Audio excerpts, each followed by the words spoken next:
Roman warns Jacob Fatu. Jacob Fatu stands firm. Backstage Reigns confrontation. Backlash ultimatum. Fatu vs Reigns tension. Make sure you subscribe and hit the notification bell so you never miss an update. What really happens when a man who has built his entire legacy on control finally looks at someone who refuses to be controlled? And even more dangerous, what happens when that man is Roman Reigns, and the one standing in front of him doesn't flinch, doesn't fold, and doesn't even look impressed? Because after WWE Backlash, something shifted in a way that didn't need fireworks or a title change to feel important. It was quieter than that. More personal. The kind of moment you don't notice immediately until you realize the entire atmosphere has changed. It all starts right after WWE Backlash ends, when the arena has already emptied out and what's left is that strange silence that always feels heavier than the noise that came before it. Equipment is being packed up, production staff are moving fast, and the wrestlers who just tore the house down are now walking like normal people again, except nothing about them feels normal after what they just went through. And somewhere in that controlled chaos backstage, Jacob Fatu is moving differently than everyone else. Now if you know Jacob Fatu, you know he doesn't really do panic. He doesn't rush. He doesn't perform emotions for the room. He just moves with this calm, almost unsettling certainty, like he already knows what the next scene is going to look like before anyone else has even read the script. But tonight, even that calm feels different. Because there's a weight in the air, the kind that doesn't come from a match result. It comes from something unfinished. And that something has a name. Roman Reigns. Now let's be honest, whenever Roman Reigns enters a situation like this, it doesn't stay casual. It never does. Even when he's not shouting, even when he's not physically doing anything, the entire environment changes. People move differently. Conversations get shorter. Doors feel like they close faster. That's not intimidation in the traditional sense. That's reputation doing the work before the person even arrives. So when Roman finally appears backstage after Backlash, it's not loud. It's not dramatic. It's just inevitable. You ever notice how certain people don't need announcements? They just enter a space and everyone knows to adjust? That's exactly what happens here. Jacob is near the production corridor when he feels it first. Not hears it. Feels it. That subtle shift where background noise suddenly becomes less important than whatever is about to happen in front of you. People start stepping aside. Not in fear exactly, but in recognition. Like they know they're not part of this moment and don't want to accidentally become part of the story. And then Roman appears. No rush. No wasted movement. Just presence. And behind him, that familiar silence that always follows him like a shadow. For a few seconds, nothing happens. No words. No gestures. Just two men looking at each other in a space that suddenly feels smaller than it should. And this is where things get interesting, because most confrontations in wrestling are loud. This one isn't.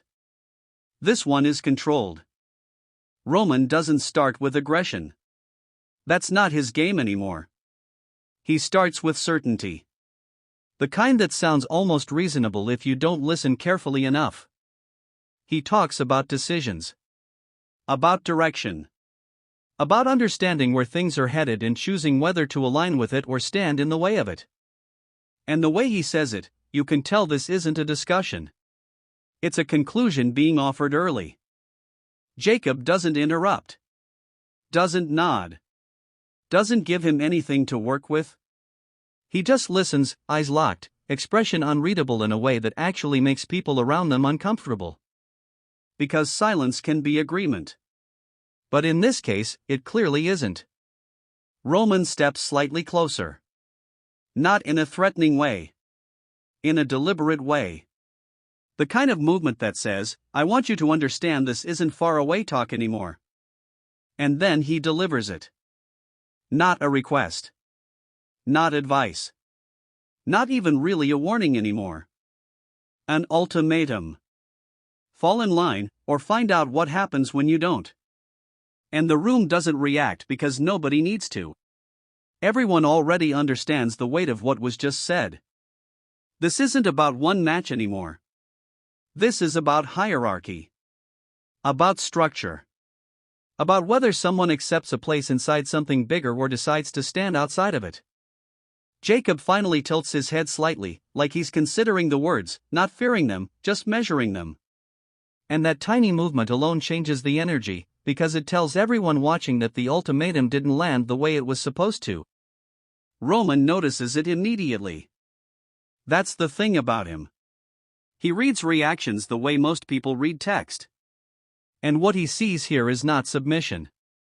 Not hesitation. Just defiance without noise. And that's worse than anger. Because anger you can respond to. Defiance like this just sits there, calm and unshaken, and refuses to be moved. A few crew members in the background pretend to be busy, but nobody is actually working anymore.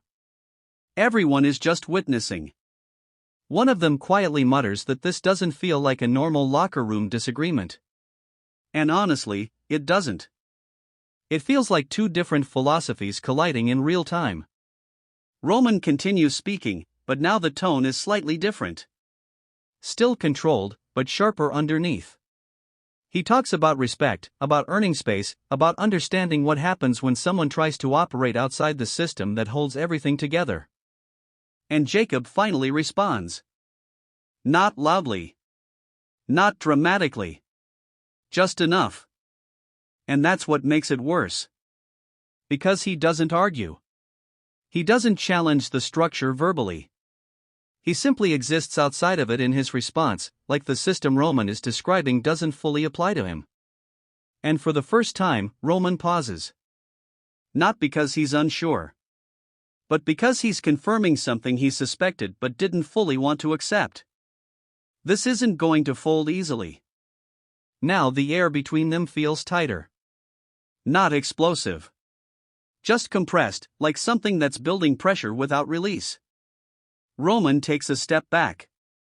Not retreating. Resetting control. And when he speaks again, it's even more final. He repeats the idea in simpler terms. There won't be repeated conversations. There won't be confusion later. There is only what happens next. And then he ends it. Just like that, he turns and walks away. No theatrics. No finishing statement. No crowd reaction. Just exit. And somehow that makes it heavier. Because what just happened wasn't a brawl. It wasn't even an argument. It was a line being drawn. And Jacob Fatu is standing on the wrong side of it according to Roman Reigns. Or maybe the right side, depending on how you look at it. Jacob stays still for a moment after Roman leaves. Not reacting. Not following. Just thinking in that quiet, unreadable way that makes people around him even more unsure of what's coming next. And then he exhales slightly, almost like he's amused by the whole thing. That's the part that sticks. Not fear. Not frustration. Amusement. Like he just heard something he expected all along. And that's where the backstage energy starts spreading. People begin whispering as soon as distance opens up. Phones come out. Conversations restart in fragments. Did you see that? Roman just confronted him. Jacob didn't move. And by the time it reaches fans online, it's already turned into something bigger than it was in real time. Half truth, half speculation, full intensity. Some say Roman tried to bring him into alignment. Some say he gave him a warning. Some say this is the start of a war inside the system itself. And honestly, all of those interpretations feel like they're circling the same core idea. Something is building. Something that hasn't decided when to break yet. Because the most dangerous moments in wrestling aren't the ones where people explode immediately. They're the ones where nothing explodes at all, yet. The ones where both sides walk away still standing, still thinking, still planning. And that's exactly where this is now. Roman Reigns has made his position clear. Structure or consequences. Jacob Fatu has made his position equally clear without even saying it directly. I heard you, but I'm still here the same way. And now the entire situation sits in that uncomfortable space between confrontation and escalation. Waiting. Breathing. Watching. And if you're watching this unfold like everyone else, you start asking yourself questions you didn't expect to care about. Did Roman just try to control someone who was never going to be controlled? Or did Jacob just step into something that's going to test him in ways he hasn't faced yet? And maybe the real question is this: when two forces like this refuse to move, what finally makes one of them shift? Because right now, neither one has. And that might be the most dangerous part of all. So I'm curious, where do you stand on this? Do you think Roman's ultimatum changes anything for Jacob, or did it just confirm that this is going somewhere neither of them can fully control? Drop your thoughts in the comments, because this is one of those situations where every angle feels valid depending on how you read it. And if you're still here, you already know what to do. Like the video if you're enjoying this slow burn chaos building up, subscribe so you don't miss what happens next, because something tells me this is far from over. And genuinely, thank you for staying all the way through this one.